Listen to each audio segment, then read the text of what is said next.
Greetings and salutations, y'all. Another episode of Fangs Up here, and we're doing another live episode. I will apologize for my tardiness, but it was Sunday. A couple things happened. But we are still going to talk about FAMU athletics and some of the things that have been going on this week. We're going to start off by talking about FAMU's baseball camp. We had a little prospect camp for recruits that are interested in going to Florida A&M University. We also had two signings come over from the basketball team. Very important. And I'm going to move this over these notes. We're also going to end up going inside the den and talking about who's the football player you need to know about. Who's the guy? Who is three guys that you need to know from the FAMU football team? All right. With no further ado, if I can get this thing to move over. And that's one of the fun parts of live podcasting when your mouse wants to act funny. Anywho's. With the baseball program, as mentioned, FAMU baseball had a baseball camp, and honestly, that's what needs to happen. FAMU baseball needs to continue to grow and to become a better, viable product that is competitive in the Southwestern Athletic Conference. I don't know if you feel like me, but this past season, our first season was a good one. It wasn't the success that we may have all wanted to be. We didn't win the conference, but we did finish in second in the division. It's kind of been a pattern through the year, finishing second quite a bit. We did win volleyball. But again, for a team in its first year in the conference and then playing a different brand of ball than what you're used to, I'm considering it a success. And we were able to see and have the opportunity to have some of the potential Rattlers come out there and show their talents in front of our baseball coaches. And I'm excited for that. I definitely hope that that turns into some benefit and becomes something that allows us to get some recruits. And speaking of recruits, I'm telling you, Coach Pillow must have been watching that show that Off Script did because Scotty roasted her pretty good. And she comes away with three. I might be wrong, could be four, but three off the top of my head signings. And we had four in total, so it was three. One of them was somebody who committed about a month or two ago, the lady from College of Charleston. Then we get a Purdue transfer, and we get two more. And I'm excited. I'm happy for it. The first one is Yvette Subarets. She's a 5'9" guard. She's from Spain. She's a Ball State transfer. And if you look at her stats, uh, they are what they are. I mean, she doesn't score a lot.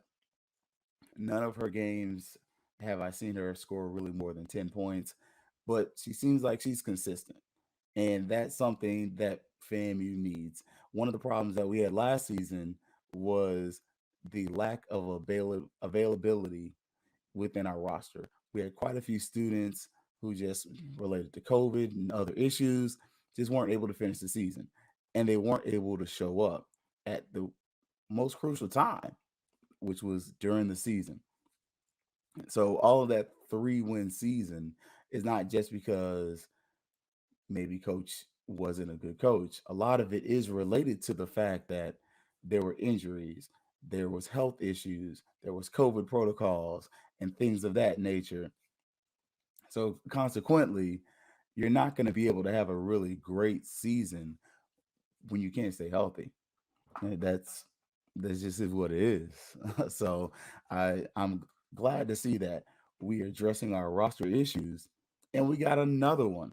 Molly James. She's a 5'9" guard from Bristol, England, Charnwood College, and she was selected for the FIBA European Championships in 2020, which didn't get to happen.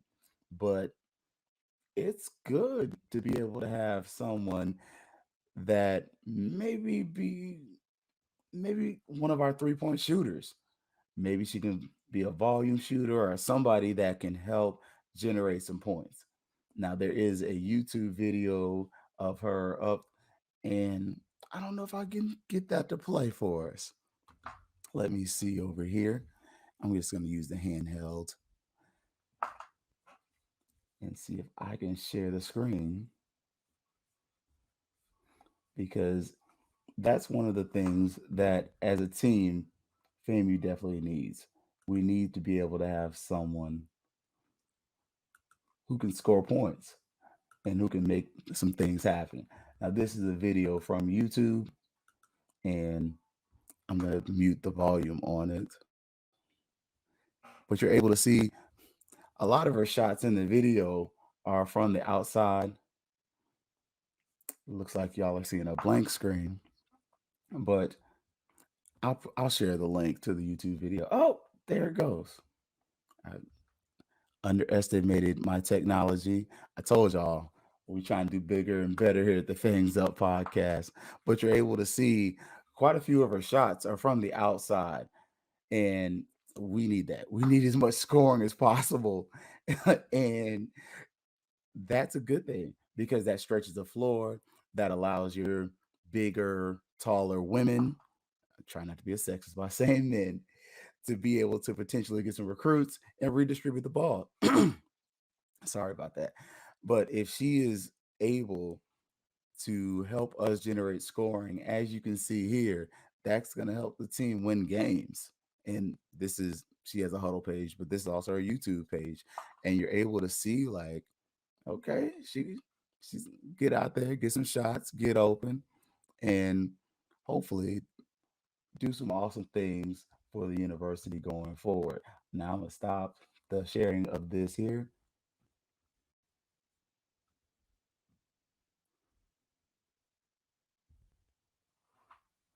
There we go. And you can see the sound in the background. I do have a sound in my ear so I can listen and I can hear what you hear.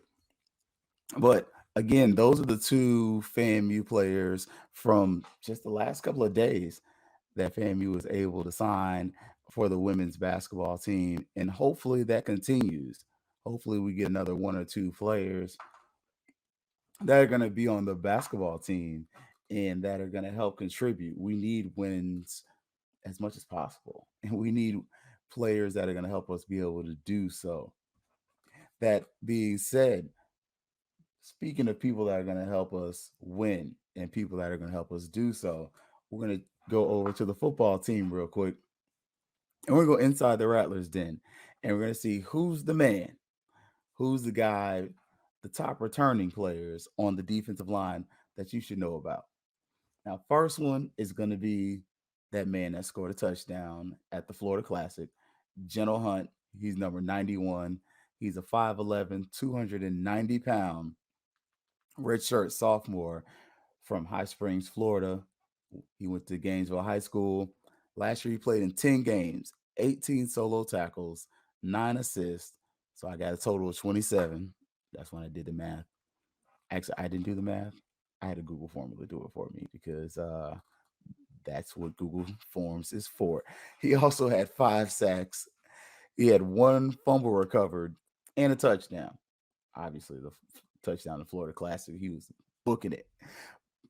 You need to definitely know. If you are not sure who he is, General Hunt is a guy to look out for. If you caught off script and Blue Bloods last week, by now it should be last week, when they did their preview show and they did their All American list, General Hunt was an honorable mention. He was one of the guys that they were like, yeah, we couldn't quite put him on the list of the guys that were one or two, but if we had a third team, General Hunt was going to be there. And I think that that's going to be somebody you want to look for. He's not a 6 foot guy on tape, but he made an impact throughout the season, and he's going to be a guy that you're going to want to continue to look for and keep an eye out because his stats speak for themselves. He's one of the better players statistically on the roster that you saw and that you were able to see throughout the season. And I'm going to pull out my stat sheet on the side here because I like data. So you have to excuse me for not looking directly in the camera and looking here. There is a computer screen to my left so that I can actually look and see what I'm talking about as I continue going on. And the clicking you hear is my mouse. So another player that you're going to look for is going to be Stanley Mentor. And I'm going to share the screen again with y'all so that you can see what I'm looking at while I'm talking about it. Because honestly, I like to be as transparent as possible. That's another computer screen that I'm looking at over here. So I got three screens, and I'm always trying to look and make sure my data is straight. All right. So Stanley Mentor, he's going to be near at the bottom, number 98. He played in 10 games, and I'll see if I can highlight him for you. There you go. And he's a 6'2", 320-pound redshirt senior from Orlando, Florida. He went to Lane College. They're the Dragons. They're, I believe, in like Jackson, Tennessee, somewhere in that area. But they're in the colleges in Tennessee. Uh, that receiver Jacoby Jones came from there. The guy that had those big kick returns for the Baltimore Ravens in the Super Bowl against the New Orleans Saints where the lights went off and he did a little crazy dragonfly dance or whatnot. That guy, he was a receivers coach there for a little bit, but he's since moved on to another university. I don't remember which one. It may have been Morgan State, but I'm definitely not that well versed with his history to share that where he's at currently. But going back to Mentor, Mentor attended Maynard Evans High School in Orlando, Florida, and that is a school right there in one of the main areas of town, not far from downtown Orlando. And he played in 10 games. He had 6 solo tackles, 7 assisted tackles, 13 total, and 2.5 sacks. And that's going to be something you got to kind of think of. You got to consider that these are defensive line. They're having to get past an offensive lineman to get to the sack and to get to the person they're tackling. And so you'll notice where quite often they'll have assisted tackles, and especially your interior linemen are not going to have as many sacks as your exterior linemen. Consequently, you're going to notice where Isaiah Land is going to have a bunch of tackles because he's an edge rusher.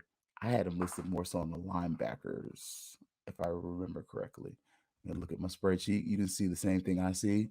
Yeah, and you can see in black. That's going to be one of my guys for the next show that I'm going to be telling you about to keep an eye out for that you may not have heard of yet.